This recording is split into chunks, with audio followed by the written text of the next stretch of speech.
분 없습니다. 응급실에서 그분들의 죽어나간다는 노고에 대해서 표현이 다 뭡니까? 감사하고 있어요. 아니, 응급실에서 죽어나간다는 표현이 뭐예요?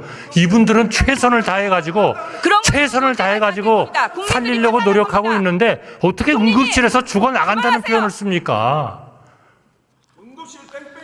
아니, 저는 화가 납니다. 최근 언론 보도로 우리 국민들이 응급실 뺑뺑이를 겪고 있는 사례들입니다. 이 중에는 2살 어린아이가 열성 경련이 생겼는데 11곳의 응급실에서 1시간 동안 진료 거부를 당하다가 결국 여전히 혼수 상태에 빠져 있는 사례와 같은 안타까운 사례들이 있습니다. 이런 언론 보도와 현장 의료진들의 증언을 바탕으로 최근 더불어민주당 이재명 대표가 응급실 뺑뺑이 때문에 사망한 분들이 작년보다 늘었다고 합니다 라고 말씀하셨는데 이 발언을 대통령실이 나서서 근거 없는 주장이다 라고 반박했습니다. 총리께서는 의정 갈등으로 응급실 뺑뺑이 문제가 더 심각해졌다는 주장이 가짜 뉴스라고 생각하십니까?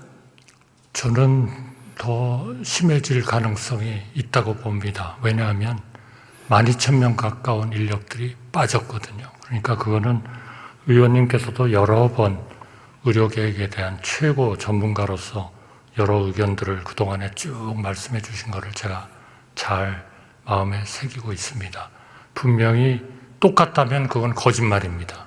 그러나 그 효과를 최소한으로 나쁜 효과를 줄이고 그런 거를 거치면서 모두 다 협력해서 제대로 된 의료개혁을 함으로써 국민께 보답해야 된다 이렇게 생각합니다. 네, 응급실 뺑뺑이가 늘었다라는 답변으로 이해하겠습니다.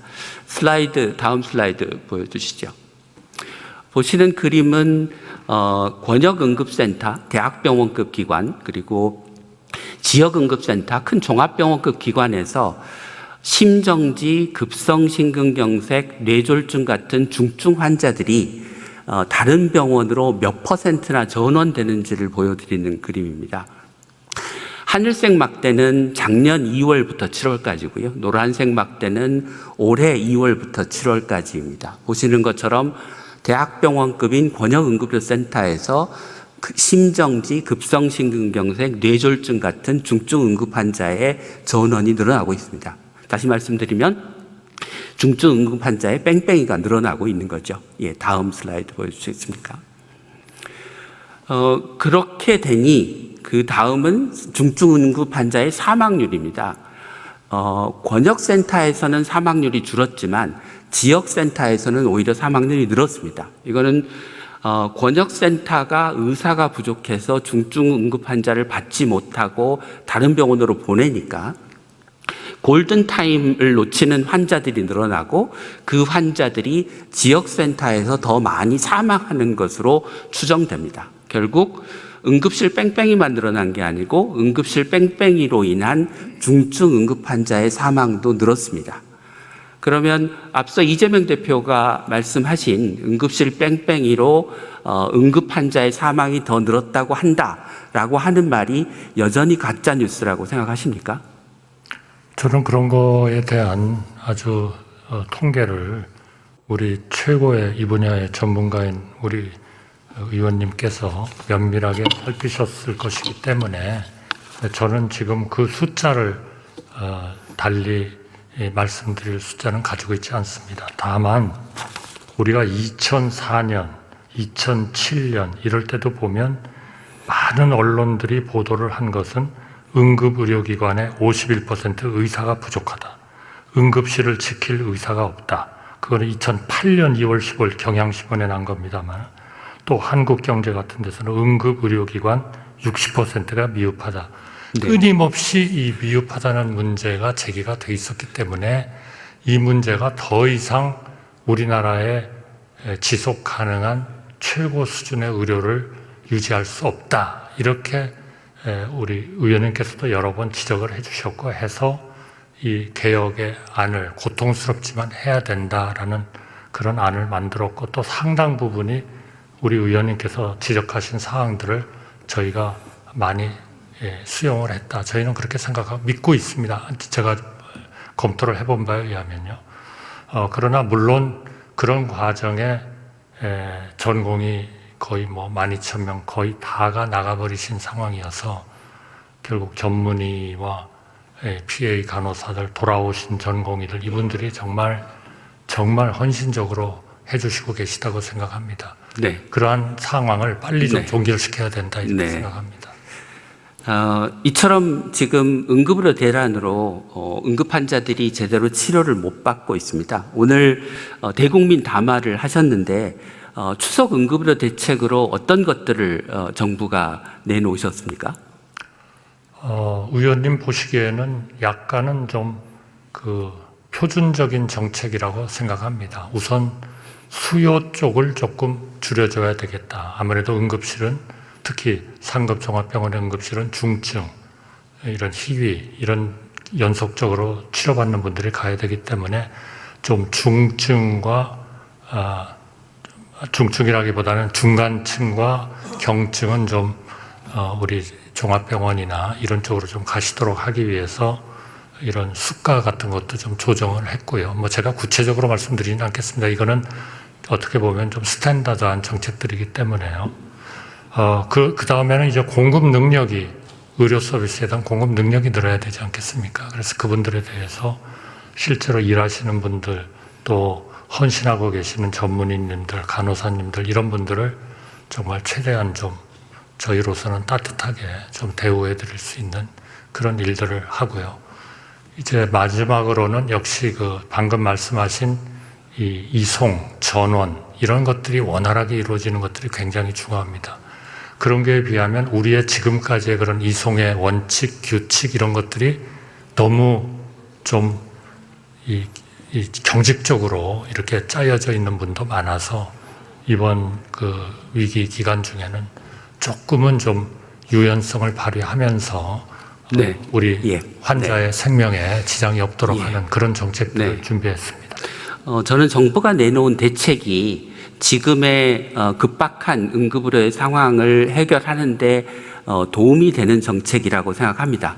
그런데 다른 한편으로는 땜질식 정책이라는 인상을 지울 수가 없습니다. 예를 들면 추석 기간에만 응급실 전문의의 진찰료를 3.5배 인상한달지, 그러면 추석 이후에는 어떻게 하겠습니까?